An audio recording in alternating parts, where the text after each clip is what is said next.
ganyan. Pagkain yan. Oh. Ayan. Ito na yung meat niya. Kita nyo? Sinasalpak din pero para siyang may ngipin. Ang bilis na papantay yung mga ano. Galing. Yan na talaga yun.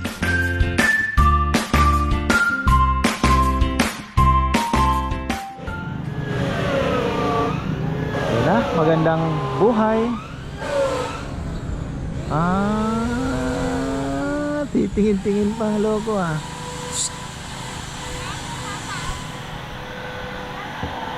Ito po tayo sa ginagawang lamesa. Ayan.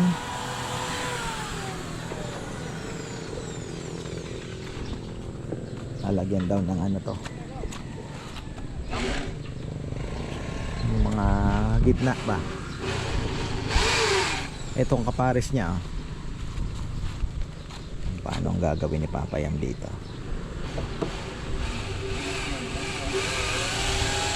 So makakakuha tayo ng 1 2 3 4 apat na lamesa. Itong mga lapad-lapad baka ilagay po ni Bebe doon sa bahay. Pagpapalitin niya daw yung isang lamesa namin. Pero magiging paapo nito bakal na. Ayaw ho ba rin yung ano, yung kanyang Spider-Man? Oo, matamaan ka.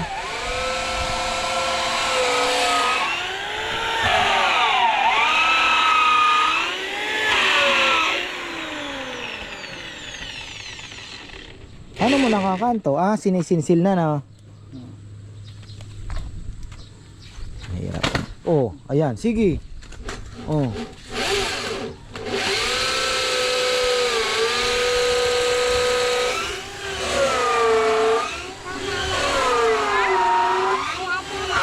Ha? Kaya ito, Baba? Oh, baba. Kaya mo yan. Oh, sige na.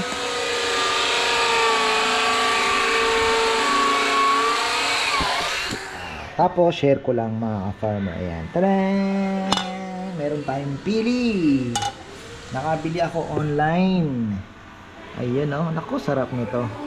Actually, sinubukan ko na po ito kahapon. At talagang solid na yan. Kagabi, dumating pala kagabi. Ayan. Sarap. Mamaya, i-explain ko yung pili. Ayan. Pakita ko lang po. Ito po, nahawa ko ay ang pili fruit. Ito po yung tanim ko na untouchable na sabi ko wag na wag puputulin. Ito po yung magiging bunga niya. Ngayon, kinakain po dito sa pili.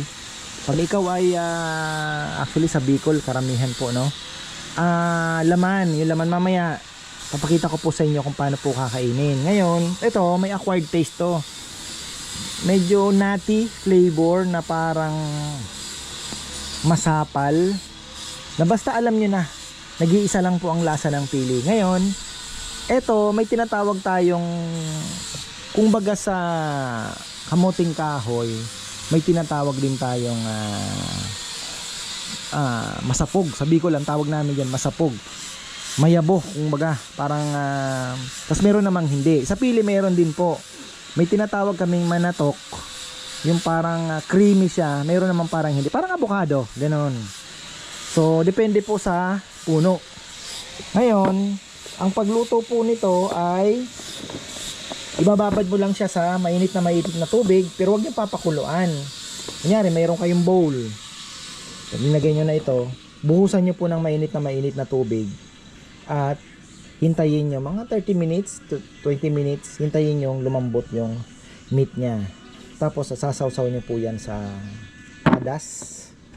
So mamayang gabi mayroon pa ako nito. Actually 5 kilos yung binili ko na 800 ako dito plus Lalamove 1.4 din. Pero yung cravings naman po satisfied bilang isang Bicolano. Nag throwback lahat. So si mama binigyan ko din. Ininggit ko yung mga kapatid ko sa ibang Canada, sa France. So ganun lang naman mga farmer, diba? So enjoy life. Ayan, pili. Sarap. Tapos mag-ano tayo, taste test. Ayan, kagabi pala sinubukan ko na. Papakita ko lang po sa inyo. Ito na po yung padas. May kalamansi. Actually kulang pa po ito. Kulang po ng langkwas. Speaking of langkwas, kailangan kung mag-replant ng langkwas malapit doon sa may tubig.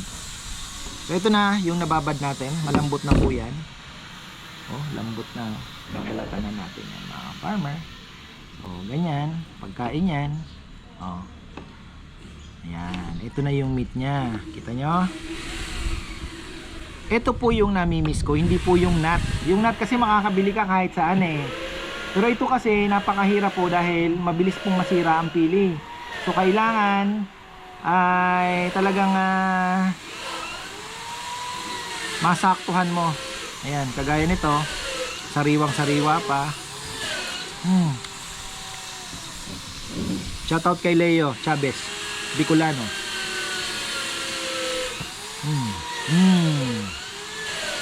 Ngayon, ito yung shell. Ngayon, ito na po yung famous na pili nut. Pag biniyak mo yan, nasa loob niyan, yun na yung pili nut. Gets nyo na? Tapos, itong kulay na to, pag hilaw pa po sa puno, kulay green pa yan. Green. Pagka matured na siya, black na. Ganun lang. Manatok siya. Masarap. Maganda po yung variety ng piling ito. Solid. So, ayan lang. Ako po ay kakain na. Papatikim ko rin sa mga boys to para magkaroon din sila ng idea. Dagdag kaalaman. Sarap. Ito po ay inuulam mga ka-farmer ha? Hindi po ito pinapapak, inuulam po ito. Sa Bicol, may isda kang pinirito. Ayan, match na po nito, may pili, ganyan. Dati ang bilihan nito ngayon per piraso na din ata.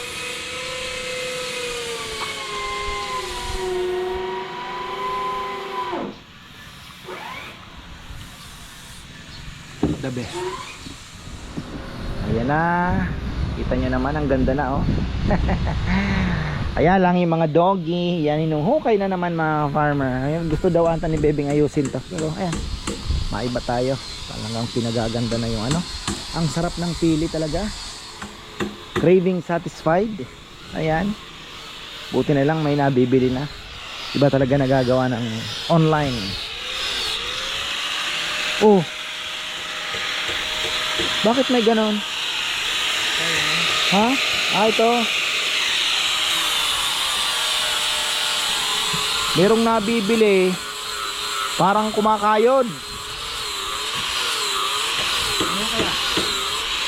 Na ganyan din. Sinasalpak din pero para siyang may ngipin. Ang bilis na papantay yung mga ano. Galing. Yan na talaga yung solid talaga. Bakal na daw ang paa. Malaki po yan. Parang ganyan din, grinder. Oo. May hawakan po yan. Oo. At least ma-prepare natin itong mga pwede pang available na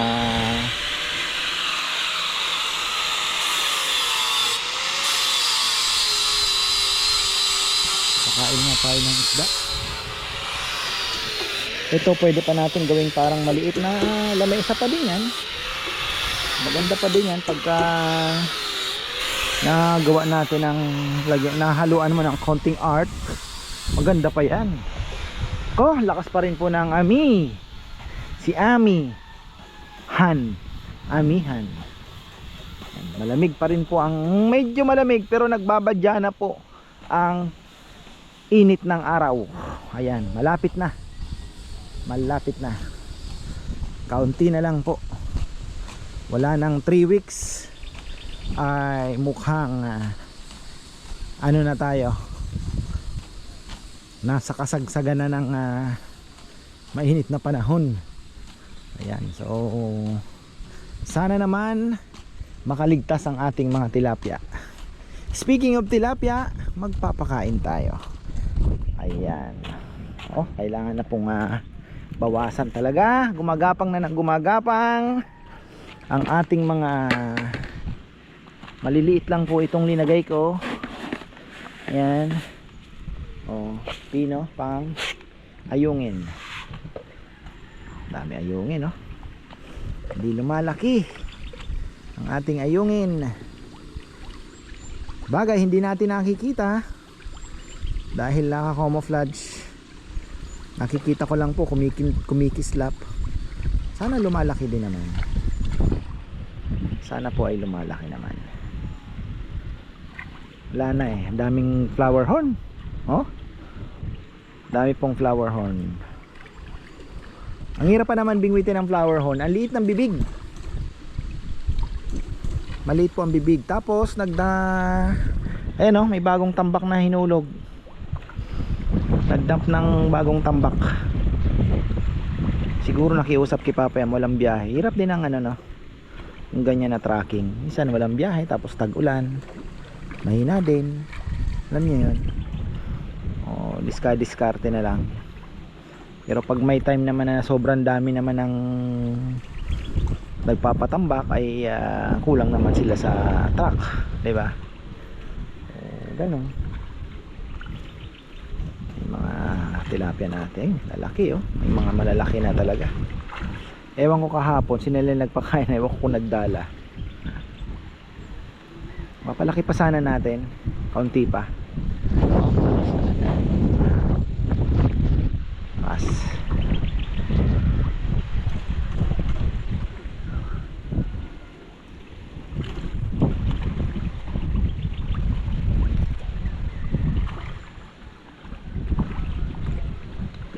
saan kaya si Kongkong? Nawawala si Kongkong. Baka naandoon kay Junjun. Di pa ako nakapagpatubig. Baka bukas. Sabi ko sana mapalitadahan yan oh. Yung anong yan, yung ginagawa nila. Yung bagong asintang hollow blocks, mga farmer yan. Ayun doon. Shoutout pala kay Ate Mer Maliari. Ate Mer oh. Si Ate Sylvia, kumusta kayo dyan? Si Ate Joanne, Ate Marisa Kristovich, syempre, kumusta kayo?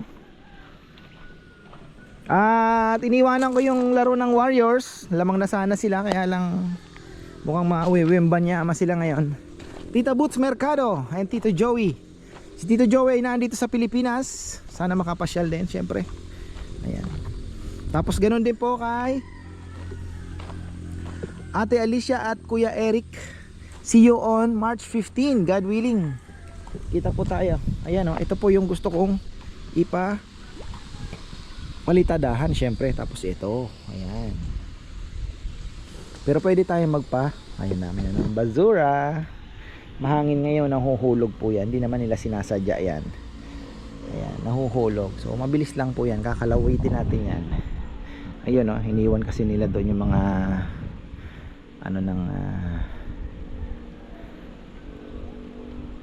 semento. Ayan.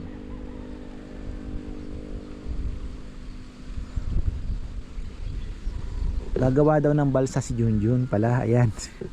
Pinapabili niya ako ng drum. Sabi ko sa kanan yun pagka nagtapos-tapos na yung ating mga project at puro kalokohan na lang ang gagawin natin. Pero sa ngayon medyo naghahabol tayo sa mga kailangan magawa at matapos na kailangan, dahil hanggang summer po mukhang busy po ang ating Lithium House. Dami pa po natin gagawin. Yung ating parking, yung ating kubos. Ayan. So aasinta muna tayo bago tayo magpa-parking. Alam nyo yun. Kaya marami-rami pa po tayong mga activity. Yung tulay dito, tapos yung tambak dyan, kailangan din pong matapos na rin para malaman na kung ano ang gagawin dyan sa island na yan.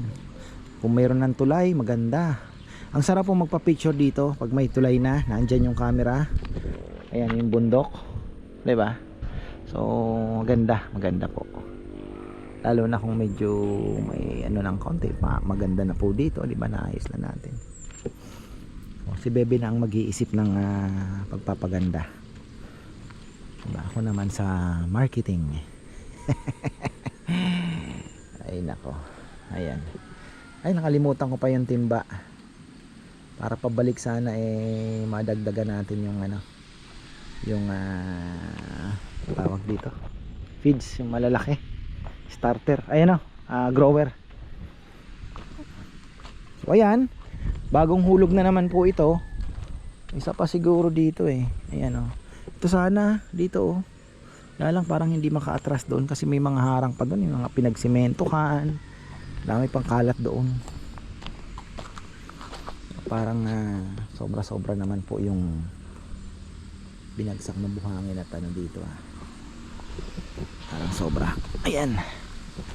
Kunin ko lang yung buti hindi gaanong mainit ngayon Kunin ko lang yung yung daming kambing hindi na kainelnel to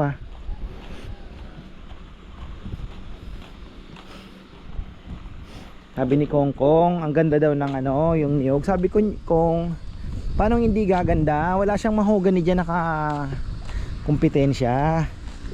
Yun. Walang mahogany Mahogany po kasi talaga ang kalaban. Dahil syempre sinisipsip yung sustansya, yung tubig. Ayan sunlight. Tatalo siya. Payat yung mga natin. Pero abunuhan natin yan. Ito pwede pang gawing